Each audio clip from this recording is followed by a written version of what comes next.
दुख मिलेगा वो महासुख देने वाला होगा, विश्वास करो। एक बार चुपचाप सह जाओ।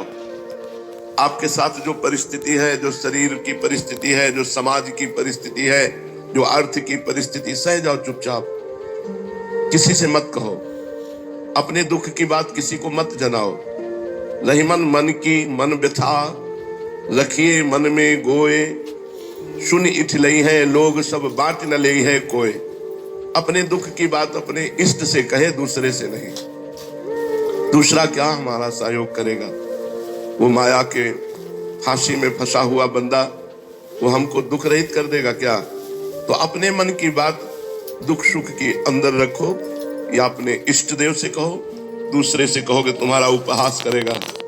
सहयोग तो कोई कर नहीं सकता, सहयोग भगवान करते हैं। दुखान्यो सुखान्य, यहां दुख मिले तो सुख मान के सह जाओ, क्योंकि वास्तविक दुख भोगने से जब पाप का नाश हो जाएगा और जहां हमारे पुण्य आए और सुख आया तो निहाल हो जाओगे। इंतजार करो। जितना भी वृंदावन वास करने में दुख मिल रहा है तो अनंत जन्मों के पापों का नाश हो रहा है। थोड़े से दुख से पर्वत जैसे पापों का नाश। विद्याभ्यासो जानी कीर्तिम पराम, यदि तुम्हारी कोई निंदा कर रहा है तो धैर्य रखो। तुम नाम जापक हो, वृंदावनवासी हो, एक दिन तुम्हारी प्रशंसा होगी। जैसे दुख सह लो, एक दिन महासुख में डूब जाओगे। ऐसे ही यदि अपयश हो, लोग तुम्हारी निंदा कर रहे हैं, वृंदावनवासी हो, तुम चिंता न करो। धाम की कृपा से, नाम की कृपा से ऐसे सद्गुण आएंगे। सेवक जी महाराज कहते हैं, जय जय श्री हरिवंश नाम गुण गाई है, प्रेम लक्षणा भक्ति सुदृढ़ कर पाई है। अरु बाढ़े रस रीति प्रीति चित ना टरे, जीत विषम संसार कीर्ति जग बिस्तरे।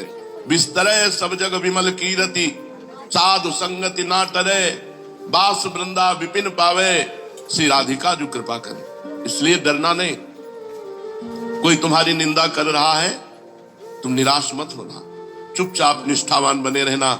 एक दिन बिस्तरे सब जग विमल कीरति, साधु संगति ना टरे, बास वृंदा विपिन पावे। श्री राधिका जो कृपा करे।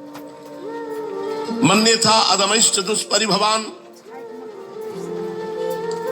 अधम पुरुषों के द्वारा अत्यंत अपमानित होने पर भी नीचापमानम सुधा, अगर नीच पुरुष तुम्हारा अपमान कर रहे हैं तो उसे अमृत के समान सह जाना। यह अध्यात्म है। इसी से आप देहाभिमान रहित होकर भगवत स्वरूप में स्थित होंगे।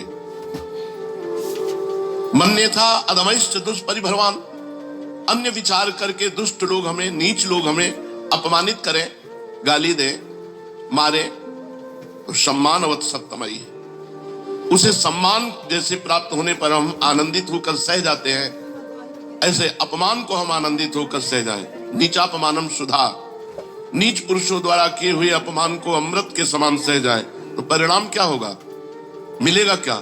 बोले श्री राधा मुरलीधरो भज सके। राधा मुरलीधर श्री लालजू महाराज, लाडली जू महाराज, दोनों का भजन करने का सौभाग्य मिल जाएगा आपको। जो मान अपमान निंदा स्तुति दुख सुख में फंसे रहते हैं, उनसे भजन नहीं होता, प्रपंची हैं, प्रपंच करते रहते हैं। जो दुख निंदा और अपमान को सह सकते हैं, वही भजन मार्ग में आगे बढ़ते हैं। दैन्यान्यो महाविभूतिमति सल्लाभान लाभान सदा, यदि वृंदावन में बहुत गरीबी से तुम्हें रहने को मिल रहा है, इधर उधर सेवा करके पेट भर कर जैसे कष्ट पूर्वक वृंदावन वास कर रहे हो, तो बोले देख लेना तुम महाविभूति को प्राप्त होगे। जब श्यामा श्याम मिल जाएंगे तो इससे बढ़कर और क्या है।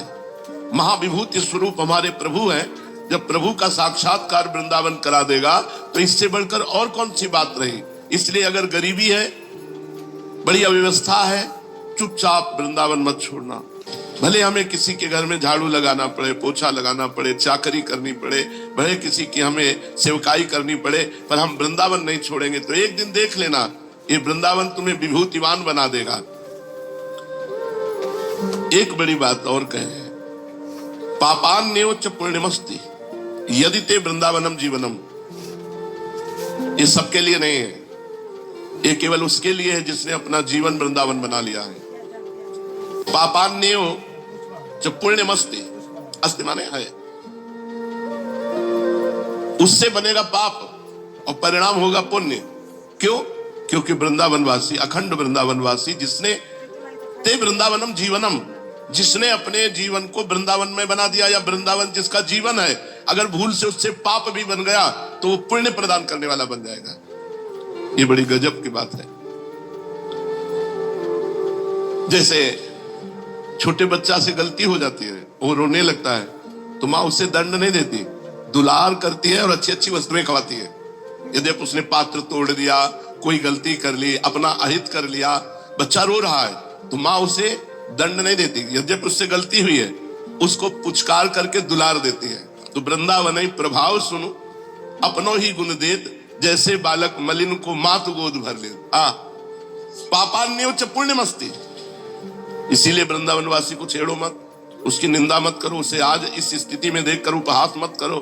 वो उगता हुआ सूर्य है, जिस दिन कृपा का प्रभाव, तो उस दिन फिर तुम आंख नहीं मिला सकते।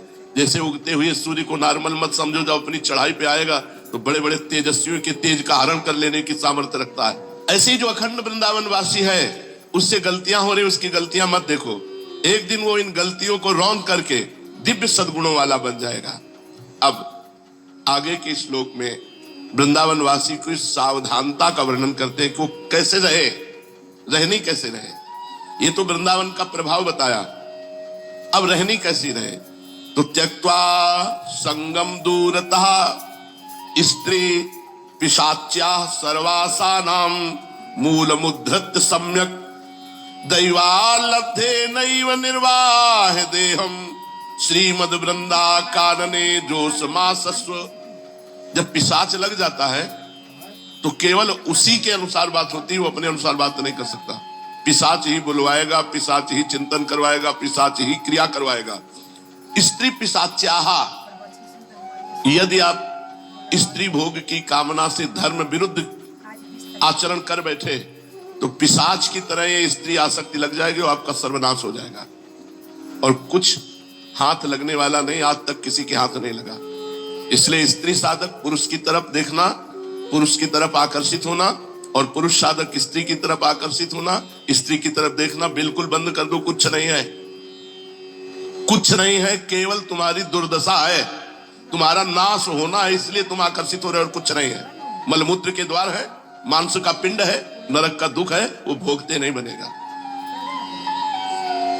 किसी के चेहरे पर अचानक दृष्टि चली जाए, दोबारा मत ले जाओ। ये मान लो, हमारी बात मान लो, अनुभव की बात कहते हैं। त्यक्त्वा संगम दूरतः स्त्री पिशाच्याः सर्वासानां मूलमुद्धृत्य सम्यक। ये महापुरुषों की बात है। पापा, अरे आ गया तू? पापा कौन सा पेड़ सबसे ज्यादा फल देता है? विश्वास का पेड़। नाम मूलमुद्धृत्य सम्यक। ये महापुरुषों की बात है। ये तीन ही संसार को बांधे हुए हैं, कामिनी, कंचन, कीर्ति।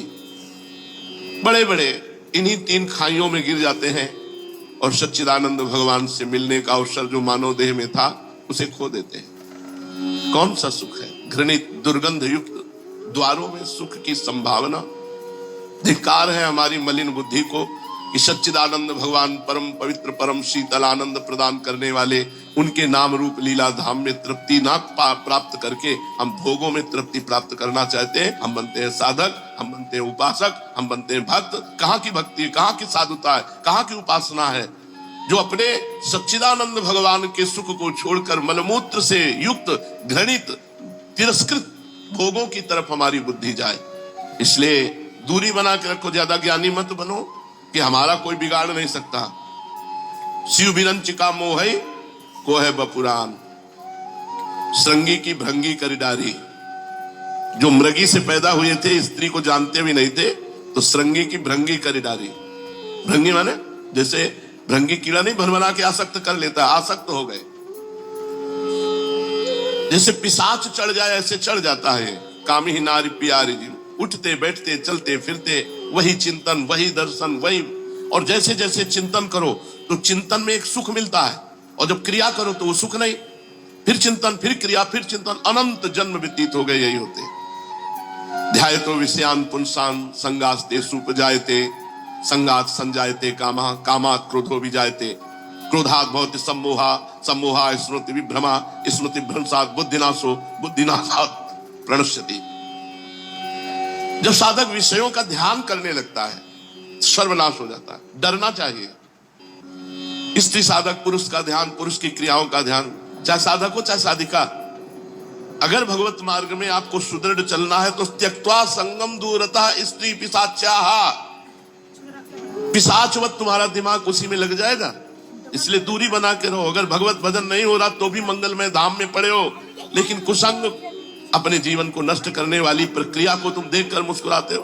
अरे पूछो मत, भगवान अपार कृपा किए जो तुम्हें संसार से निकाल दिए, नहीं तो कैसी दुर्दशा है। अरे हमें मुस्कुराहट देखनी है। प्रिया वदन छवि चंद्र मनो प्रीतम नयन चको, उनकी मुस्कुराहट से हमारा जीवन कृतार्थ। ये मुस्कुराहट चाहिए। अनंत जन्म हो गए भटकते हुए, आज अवसर दिया है प्रियाजू ने, हम उनकी तरफ न देखकर फिर भटके। धिक्कार है ऐसे मन को जो हमें वृंदावन धाम मिला, हमें सतमार्ग मिला, हम धाम और सतमार्ग को छोड़कर गंदी बातें सुने, गंदी बातें चिंतन करें, इधर उधर ताक झांक करें। ये कोई सौभाग्य का विषय है क्या? कोई स्त्री हमारी तरफ देख के मुस्कुरा दे तो हम सौभाग्यशाली, कोई पुरुष हमारी तरफ देख के अरे मुस्कुरावे तो परम पुरुष, प्रिया जो मुस्कुरावे तब तो सौभाग्य माने। इनकी मुस्कुराहटों में फंस के तो अनंत जन्म व्यतीत हो गए। दैवाल लब्धे नैव निर्वाह देहम, किसी से याचना न करो। भगवान आपको देख रहे हैं, वो आपके लिए जो विधान बनाए हैं, खान पान वस्त्र वास व्यवस्था, उसी में राजी रहो। खूब बढ़िया है तो राजी है, नहीं है तो राजी है। यही वृंदावन में 3-3 4-4 दिन आहार नहीं पाए, कुटिया का ताला ही नहीं खुलवाया, बाहर से ताला लगा दिया, अंदर चाबी ले ली, कुछ पात्र रख लिए अपनी दिनचर्या के लिए, एक लघुशंका का, एक पानी का, ऐसे बस। रात्रि में खुलवाया, लक्ष्मण से शौच स्नान किए, फिर बंद अंदर। भजन का मतलब दिखावा नहीं, भजन का मतलब नहीं 2-4 माला घुमा लिए मनोरंजन करते घूमते। मन को मार करके, तन को मान करके, मन ही मारी तन हारी गए वृंदावन में गाद। रात दिन जब एकदम सनकी दिमाग बनाकर भजन में लगाया जाता है, तब जाकर को सनक सनंदन की स्थिति को प्राप्त होता है। हरिशरणम हरिशरणम हरिशरणम, रात दिन भगवत चिंतन, तब जाकर के वृत्ति भगवदानंद बनती है। तो कह रहे हैं दैवाल लब्धे नैव निर्वाह, जैसे तुम्हें वृंदावन रखे वैसे राजी रहो। श्रीमद वृंदा काननेन जोशमासस्व, श्री वृंदावन में प्रीति पूर्वक निवास करो। स्त्री संग से दूर रहो, पुरुष संग से दूर रहो, चाहे वो कोई रिश्तेदार हो ना